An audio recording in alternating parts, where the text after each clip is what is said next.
Hello viewers, অবশেষে আমরা চলে আসলাম সেই নেতাজি সুভাষচন্দ্র বসুকে লাস্ট যে জেলে আটকে রাখা হয়েছিল সেই বক্সা পোর্ট খ্যাত সেই জায়গায় আমরা চলে এসেছি। সেই পাহাড় ডিঙিয়ে সেই অনেক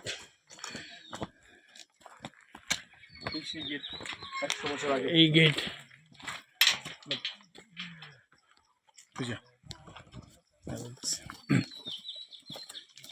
এই সেই পোর্ট যেখানে বাংলার সূর্য সন্তান এই ভারত উপমহাদেশের ব্রিটিশদের বিতাড়িতের মহানায়ক সুভাষদা বসুর এই সেই পোর্ট যেখানে আটকে রেখেছিল ব্রিটিশরা। এখান থেকে নিরুদ্দেশ হয়েছিলেন সুভাষদা বসু।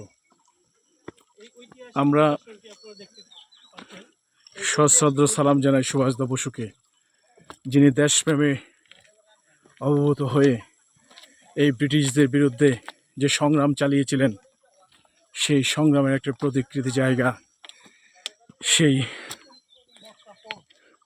বস্তা পোর্ট, যেখানে আমরা চলে এসেছি বন্ধু পলাশগুন সহ আমাদের দাদা। বস্তা পোর্টে আমরা ইতিমধ্যে চলে এসেছি সেই সুভাষদা বসুর নির্বাসিত জেল সেই জায়গায়। সেই জেলখানা যেখান থেকে সুভাষ বোস দাদাকে বলি এই বক্সা পোর্টের মূলত যে ঐতিহাসিক যে নিদর্শন, সেই নিদর্শনের মূল ব্যাখ্যাটি এখন তুমি আমাদের সামনে একটু বলো। নেতাজি সুভাষচন্দ্র বোস নিরুদ্দেশ হয়েছিল যেখান থেকে, সেই জেলখানা হচ্ছে এটা। এখানে এই জেলখানাটা এখান থেকেই নেতাজি সুভাষ নিরুদ্দেশ, তারপর থেকে আর নেতাজি সুভাষের কোনো স্ট্রেচ পাওয়া যায়নি। এখন পর্যন্ত কেউ পায়নি। আপনারা দেখেন চতুর্দিকে কি ন্যাচারাল ভিউ। আজ থেকে দীর্ঘ 100 বছর আগে, মিনিমাম 100 বছর আগে সেই নেতাজি সুভাষচন্দ্র বসুকে ব্রিটিশরা এই জেলখানায় ওনাকে কারারুদ্ধ করে রেখেছিল। তারপর সেই ইতিহাস এবং সেটা জনমনে এখনো প্রশ্ন, কোথায় আছেন এই নেতাজি সুভাষচন্দ্র বসু? ব্রিটিশ বিরোধী আন্দোলনের যে উনি পুরোধা বলা চলে।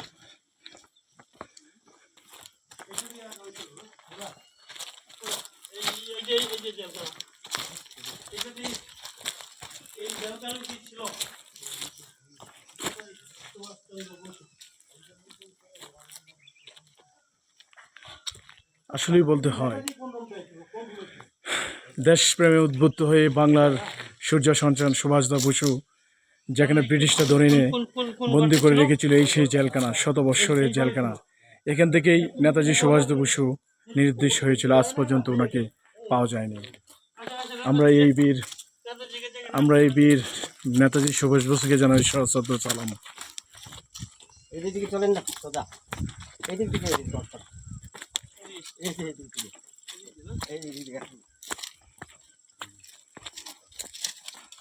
আসেন, ভালো করে দেখান নেতাজিকে যে আটকে রাখা হয়েছিল সেই ঐতিহাসিক সেই জেল, যেখানে যেটাকে বক্সা পোর্ট হিসেবে খ্যাত। আমাদের গাইড হিসেবে আছেন Gurung in front of the face. আমাদের গাইড হিসেবে এখানে আছেন বিকাশ গুরুং।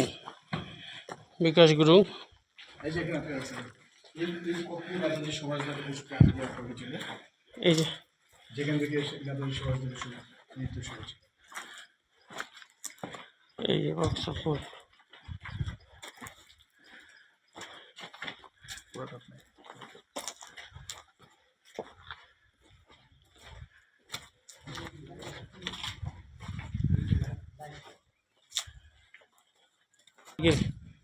সেই পুরাকীর্তি